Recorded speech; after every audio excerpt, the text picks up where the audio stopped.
அடர்ந்த பசுமை நிறைந்த மலைப்பகுதியில் மூங்கில் மரங்களுக்கிடையே ஒரு மாபெரும் பாண்டா வாழ்ந்து வந்தான்.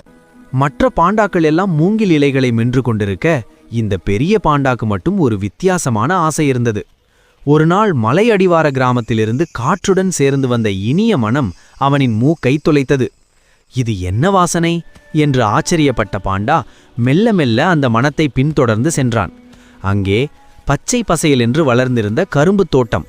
ஒரு கரும்பை கையில் எடுத்தான். கிரச் கிரச் ஒரு கடி கடித்ததும் அவன் கண்கள் மகிழ்ச்சியில் பிரகாசித்தன.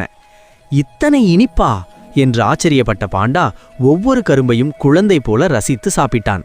அதை பார்த்த கிராமத்து சிறுவன் ஒருவன் பயப்படாமல் அருகே வந்தான். நீ மூங்கில் சாப்பிடும் பாண்டா இல்லையா என்று சிரித்தான். பாண்டா பதிலுக்கு சிரிப்பது போல தன் கரும்பை அவனுடன் பகிர்ந்து கொண்டான். அன்று முதல் அந்த கிராமம் பாண்டா கிராமம் என்று அழைக்கப்பட்டது. கரும்பு தோட்டமும் பாதுகாக்கப்பட்டது.